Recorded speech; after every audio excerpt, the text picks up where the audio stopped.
ঠিক আছে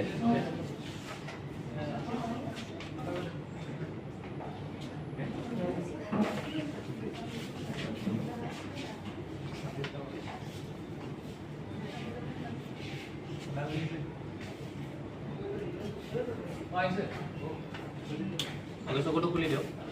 আপুনি আপোনাৰ বডিত ক'ৰবাত কিবা টাচ ফিল কৰিছিলে নেকি ক'ত পৰিছিল নাকত পৰিছিল টাচটো কেনেকুৱা আছিল মানে কেনেকৈ টাচ কৰাৰ নিচিনা লাগিছিল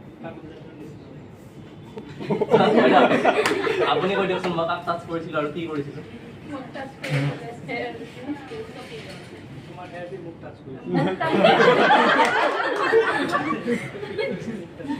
মই বাইদেউক তাত নাকে তেতিয়া আপোনাৰ চাই আছিলে ন মই বাইদেউক টাচ কৰিছিলোঁ নাকত এইটোৱে বেছিক হয় সঁচাকৈ আচলতে সম্পৰ্ক আছে আপোনালোকৰ এবাৰ ভিডিঅ'টো চাই এবাৰ ভিডিঅ'টো চাইলোঁ মই আপোনাক টাচ কৰাই নাছিলোঁ থেংক ইউ